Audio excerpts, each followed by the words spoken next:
Hello again. I am so glad to see that you have joined us for another plant-based cooking class or cooking demonstration, whatever you would like to call it.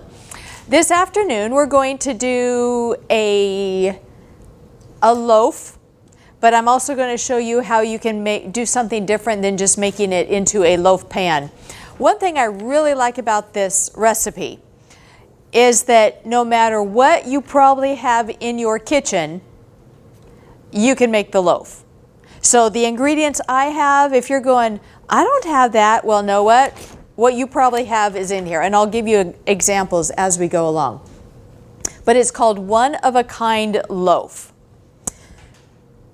And we will have the recipe posted with the video, so you'll be able to print it and enjoy it at home or when you go out. But anyway, okay, we're going to start out first with legume. Now a legume is a bean product, so there are suggestions of lentils, kidney beans, garbanzos, pinto beans, soybeans, tofu coming from soybeans. So any of that type, you could probably mix and match. To be honest, I haven't done that, but I have made this recipe several times. I decided today that we're going to start out with black beans. I love black beans. That's probably why we're doing black beans. But anyway, now if I was going to do something like kidney beans, because they're a little bit bigger, I would use something like a masher and just kind of break them down so they're not quite so chunky. Actually, I'll do that a little bit here with the black beans. I did include the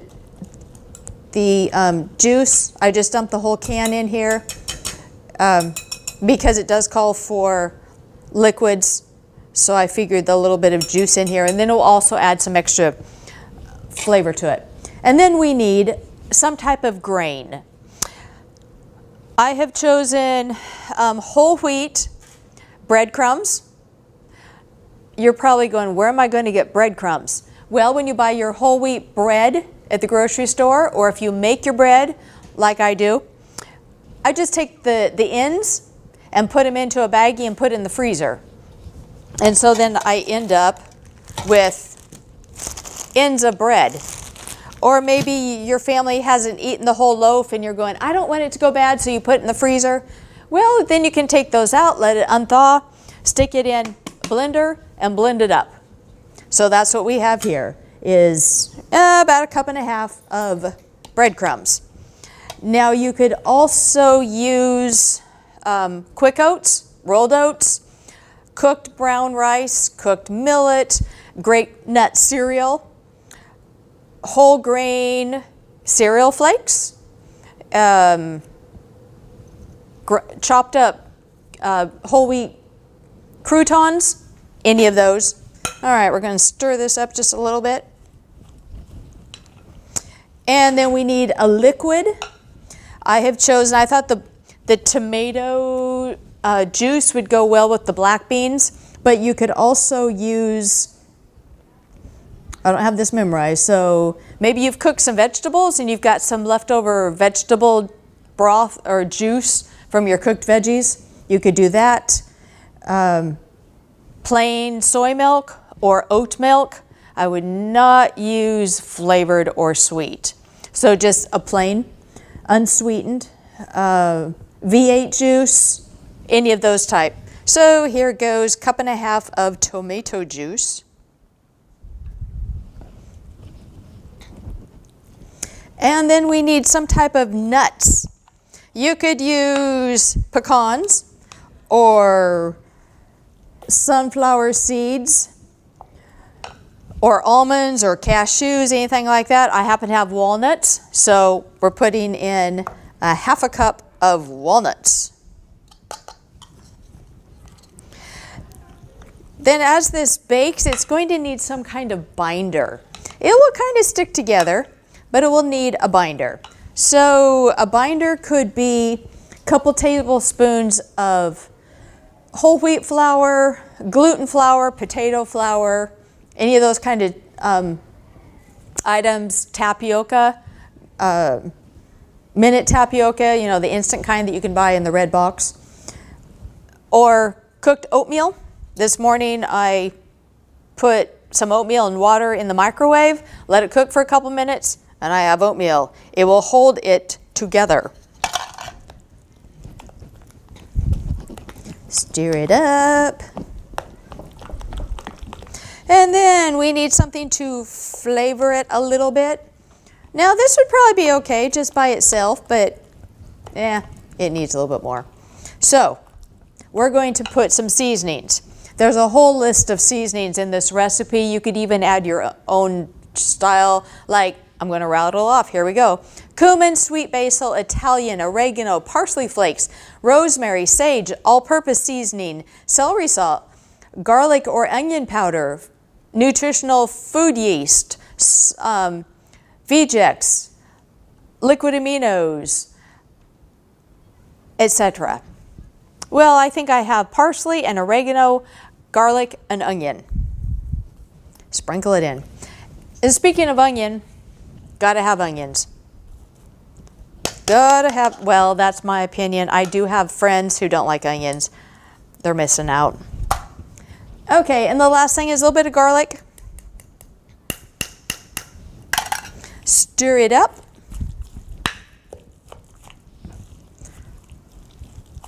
Mix it, well, it looks like I've got some onion pieces sticking together in here. Oh, and probably a little bit of salt. A little bit of salt is good. If you have too much, it can be a problem for high blood pressure, heart problems, but sometimes you need just a little bit to bring out the flavor. Now, for those of you on a no salt diet, add a little bit of extra herbs, seasonings, and you could leave the salt out completely. Or for those of you who use seasonings like Mrs. Dash, that has no salt in it, but it's good seasoning, that would be another option. Okay, there we go. This is all mixed. Okay, turn this up. Now, I'm going to move these things aside so you can see. Yeah.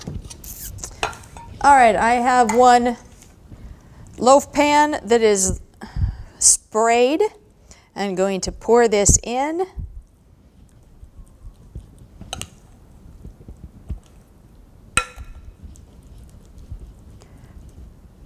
Now, if I poured it all in, it would fill, but I have a purpose for not putting it all in, because I want to give you another idea. Okay, good job, Brenda. My other suggestion of what you can do, get your fry pan. I know mine's little, but it's all I had. And if you hadn't used rings before from canning, these work great for making patty, for shaping patties. Put one in the middle, put some of your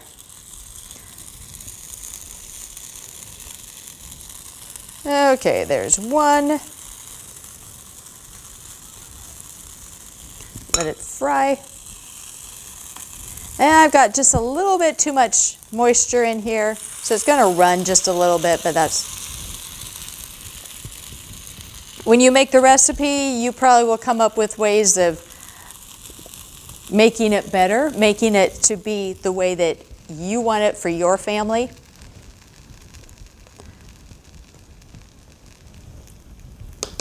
All right, that's ready for the oven. Okay, I don't know if this is ready to turn over yet. And I neglected to bring a spatula. So, you know what? This is going to take too long. But for those of you who bake and cook, you've got the basic idea of how to make patties. This also works if it's not quite so thick, to put it on a cookie sheet and put it in the oven for about 15-20 minutes. Turn them all over, and another 15-20 minutes until they're kind of crispy brown, and then you're not having to fry it. So you can either bake it in a loaf pan, Or you can fry them into little patties. It goes just a little faster. Or put it in the oven. And then you don't have to use any type of oil, even though all I used was just the spray oil. Well, I hope you will enjoy this one-of-a-kind loaf and that you'll find all sorts of different ways of putting it together. One thing that was suggested after this is baked and cooled, you can slice it and it will make sandwich spread. Put it in, in between two pieces of bread with maybe some pickle and lettuce, a great sandwich. It will freeze quite nicely. So if you want to make a bigger batch or you're just one or two people, you can freeze it into containers, and then pull it out and defrost it, warm it slightly, and you've got another good meal. Enjoy this recipe, and we'll be back with you another time. Thank you. Thanks for watching. If you're blessed by that message, hit the subscribe button so you don't miss any of them. We try to post every Saturday at 6 o'clock. Also, hit that like button, comment below, share with your friends. We try to read the comments and reply as possible, and may God bless you.